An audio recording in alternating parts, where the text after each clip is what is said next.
सड़क से लेकर संसद तक कांग्रेस सांसद और नेता प्रतिपक्ष राहुल गांधी लगातार जनता के हक की बात कर रहे हैं।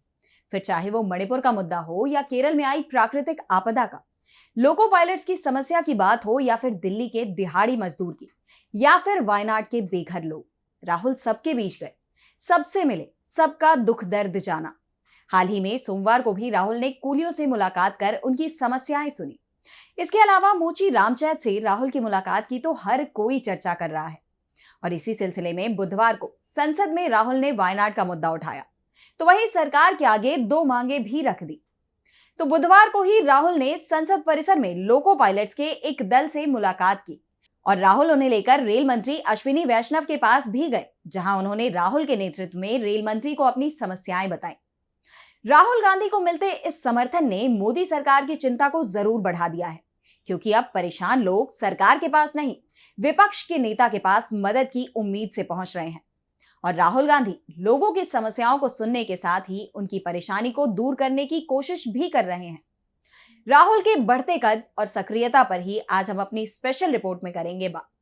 नमस्कार, मैं आराधना। तो शुरू करते हैं हमारी आज की स्पेशल रिपोर्ट। बुधवार को राहुल गांधी लोकसभा पहुंचे। इस दौरान राहुल ने अपने भाषण में वायनाड लैंडस्लाइड का जिक्र किया। राहुल ने बताया कि कैसे उन्होंने केरल में लैंडस्लाइड की घटना को लेकर पिछले दिनों ग्राउंड जीरो पर जाकर मौके का जायजा लिया और वहां की स्थिति फिलहाल काफी नाजुक बनी हुई है। इसके साथ ही राहुल ने सदन में वायनाड से ही जुड़ी 3 मांगे भी रखी। राहुल ने मांग की कि वायनाड को लेकर दिए जा रहे राहत पैकेज में बढ़ोतरी की जाए। वहीं दूसरी मांग में राहुल ने कहा कि घायलों, बेघरों और पीड़ितों के परिवारों को मिलने वाले मुआवजे की रकम में बढ़ोतरी की जाए, क्योंकि घटना की गंभीरता और जान माल के हुए नुकसान को देखते हुए मुआवजे की रकम पर्याप्त नहीं है। इसके अलावा राहुल ने मांग की कि वायनाड लैंडस्लाइड को राष्ट्रीय आपदा घोषित किया जाए। अब राहुल की इन मांगों पर मोदी सरकार का रवैया गौर करने वाला होगा, क्योंकि वायनाड त्रासदी पर गृह मंत्री अमित शाह ने सदन में यह कहा था कि केंद्र ने पहले ही केरल सरकार को लैंडस्लाइड को लेकर अर्ली वार्निंग दे दी थी, लेकिन बाद में केंद्र सरकार की यह बात गलत निकली। केंद्र ने केरल सरकार को केवल खराब मौसम की अपडेट दी थी, लैंडस्लाइड जैसी प्राकृतिक आपदा की नहीं। वहीं बुधवार को ही राहुल ने लोको पायलट्स के प्रतिनिधि मंडल से मुलाकात की। यही नहीं, राहुल लोको पायलट्स के प्रतिनिधि मंडल को रेल मंत्री अश्विनी वैष्णव से भी मिलाने ले गए, जहां उन्होंने राहुल के नेतृत्व में रेल मंत्री के सामने अपनी मांगे रखी। बता दें कि 1 महीने के अंदर ये दूसरा मौका है जब राहुल ने लोको पायलट से मुलाकात की है। इन मुलाकातों से एक बात तो पुख्ता हो गई है कि जनता के बीच राहुल गांधी की स्वीकार्यता बढ़ी है। जनता ने राहुल गांधी को हाथों हाथ स्वीकार करने का काम किया है और बदले में राहुल ने भी उन्हें गले से लगाया है। और देखा जाए तो राहुल ने जनता के बीच ये जगह अपनी मेहनत से बनाई है। हालांकि राहुल तो पहले से ही भारत जोड़ो यात्रा और भारत जोड़ो न्याय यात्रा के जरिए देश भर में दौरा कर लोगों से मुलाकात कर रहे थे, लेकिन लोकसभा चुनाव के नतीजों और सदन में नेता विपक्ष बनने के बाद से राहुल गांधी की प्रसिद्धि चरम पर पहुंच गई है। कहा तो यह भी जा रहा है कि जनता राहुल गांधी को पीएम मोदी का विकल्प तक मान चुकी है।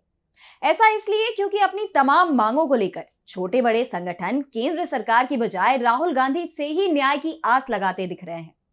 और यही बात नरेंद्र मोदी की सरकार और बीजेपी को नागवार गुजर रही है, क्योंकि बीजेपी ने पिछले लगभग 10 सालों से राहुल गांधी की छवि को खराब करने के लिए कई षड्यंत्र किए, तमाम हथकंडे अपनाए, लेकिन इन सब के बावजूद राहुल गांधी ने मोदी सरकार के इस भ्रामक चक्रव्यूह को तोड़ने का काम किया है। राहुल की बढ़ती जन स्वीकार्यता से मोदी सरकार की परेशानी इस कदर बढ़ चुकी है कि हाल ही में राहुल ने खुद पर ईडी रेड की आशंका भी जाहिर की थी।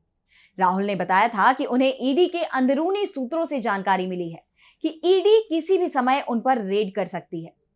वहीं राहुल की इसी बात पर प्रतिक्रिया देते हुए शिवसेना यूबीटी सांसद संजय राउत ने कहा था कि बीजेपी उसके खिलाफ बोलने वाले विपक्षी नेताओं के साथ कुछ भी कर सकती है, जिसकी साजिश विदेशी जमीन पर चल रही है, क्योंकि विपक्ष लगातार ये दावा करता रहा है कि जिस भी विपक्षी नेता की तरफ से बीजेपी सरकार की मुश्किलें बढ़ती हुई नजर आती हैं, उसे बीजेपी सरकारी एजेंसियों के जरिए झूठे मुकदमों में फंसाकर जेल भेजने का काम करती है।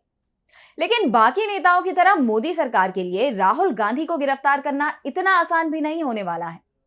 बता दें कि कांग्रेस नेता अभिषेक मनु सिंघवी ने तो ट्वीट करते हुए चेतावनी तक दे डाली कि अगर ईडी ने राहुल गांधी को गिरफ्तार करने की कोशिश की तो देश बीजेपी के ताबूत में आखिरी कील ठोकने का काम करेगा।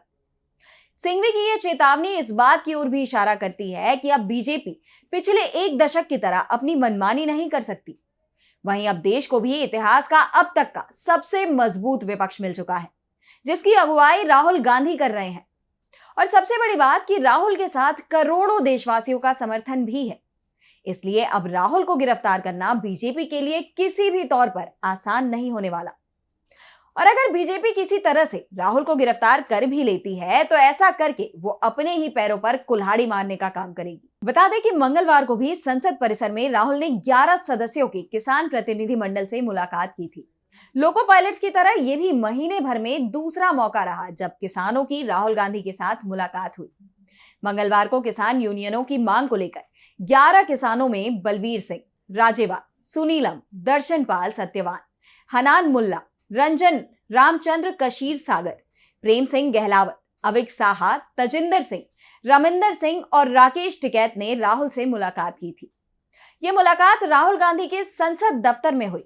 इस दौरान किसानों ने सभी फसलों पर न्यूनतम समर्थन मूल्य यानी एमएसपी और कर्ज माफी सहित तमाम मांगों को लेकर राहुल गांधी के सामने अपनी बात रखी।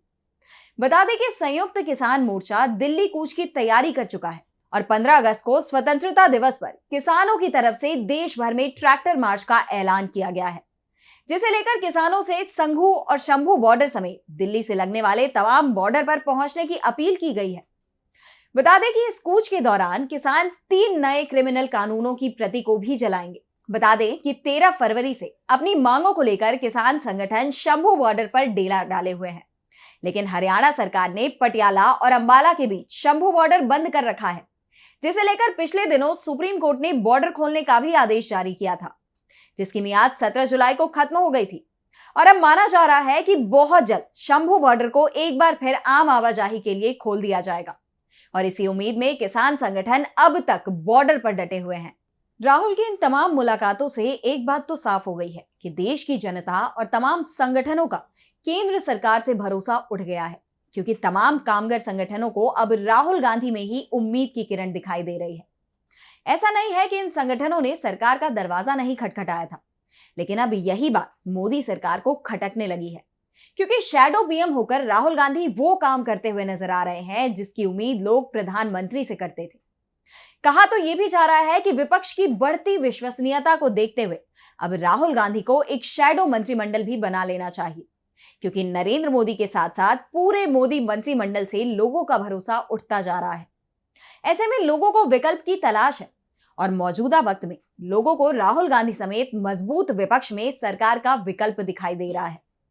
और विपक्ष ने भी अपनी ताकत संसद के विशेष सत्र में दिखा ही दी है, जहां किसानों के मुद्दों के साथ साथ NEET, Agniveer, exit poll, Manipur जैसे तमाम मुद्दों पर विपक्ष ने दोनों सदनों में मोदी सरकार को घेर लिया था, जिसे लेकर पीएम को मॉनसून सत्र से पहले शिकायती लहजे में कहते देखा गया था कि सदन में पीएम को 2.5 घंटे तक बोलने नहीं दिया गया और उनकी आवाज दबाई गई थी। और अभी तो मॉनसून सत्र जारी है। ऐसे में कयास ये भी लगाए जा रहे हैं कि विपक्ष ने विशेष सत्र में जो अपनी ताकत दिखाई थी वो तो बस ट्रेलर था और असली पिक्चर तो अभी बाकी है। तो आज की हमारी स्पेशल रिपोर्ट में बस इतना ही। अगर आपको ये रिपोर्ट पसंद आई तो वीडियो को लाइक करना ना भूलें और चैनल को सब्सक्राइब कर लें। नमस्कार।